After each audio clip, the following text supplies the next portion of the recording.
Bonjour à tous, je vous retrouve ce matin pour l'avant-dernière mini-chronique sur Beltane, voilà, et on est à J-2. Alors ce matin, on va parler du repas de Beltane. Alors comment est-ce qu'on célébrait Beltane? Eh bien, comme je le disais hier, c'était un moment où tout le monde se réunissait, où on festoyait, où on célébrait le début de l'été, on élisait la reine de mai aussi.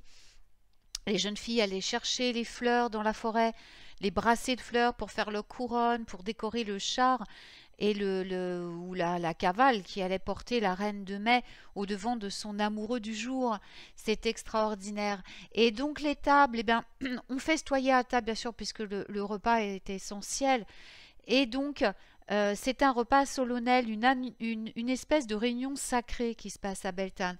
Alors si vous avez la chance d'être en famille, ou avec des amis, eh bien, vous allez garnir votre table de fleurs, de guirlandes florales, de bougies, de centres de table festive. Alors, essayez les bougies LED à la place des bougies normales pour éviter les risques d'incendie s'il y a des enfants.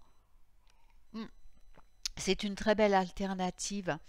Alors, chaque assiette, chaque dessous d'assiette peut être serti de couronnes florales et ainsi vos invités peuvent les passer autour de leur cou ou les mettre autour de leur tête si ce sont des couronnes pour la tête.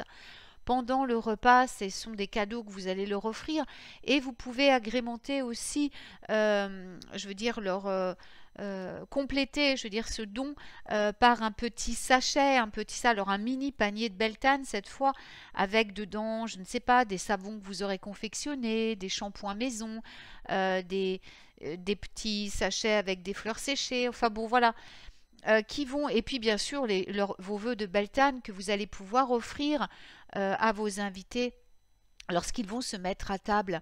Et eh bien, vous allez composer votre menu du jour avec les aliments de Beltane. Alors ça, vous pouvez trouver dans mon livre toutes les recettes liées à Beltane et les aliments traditionnels, les banox. Vous pouvez aussi tabler sur des salades avec des fleurs, des salades fleuries, des fruits, des salades de fruits, des choses locales, des produits locaux, du miel évidemment, l'hydromel, le vin, les herbes fraîches. Enfin bref, soyez créatifs et amenez la magie de l'été sur votre table. Et puis bien sûr du pain frais, si vous pouvez faire du pain frais, évidemment c'est aussi quelque chose de très approprié pour chaque sabbat. Et puis surtout n'oubliez pas à votre table de laisser un couvert pour les faées et un autre pour les dieux de Beltane. Donc on prépare le repas, on achète déjà les ingrédients, on prépare le repas, on va cueillir les fleurs pour les salades ou les herbes pour les salades avec des intentions bien sûr magiques et positives.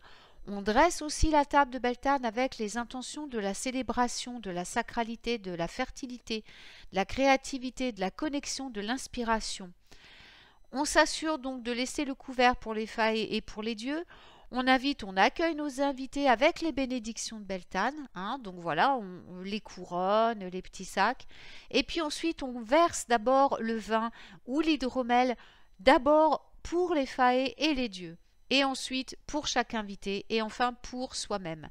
Et on porte un toast aux uns et aux autres, aux dieux, aux guides, et on invoque des bénédictions pour tous les personnes présentes et ceux qui ne sont plus là. Puis on commence par rompre le pain et on se régale, voilà. Alors, surtout, ne mangez pas ce qui est dans les assiettes des faées et des dieux et laissez les assiettes de côté au moins sur place au moins 24 heures. Voilà.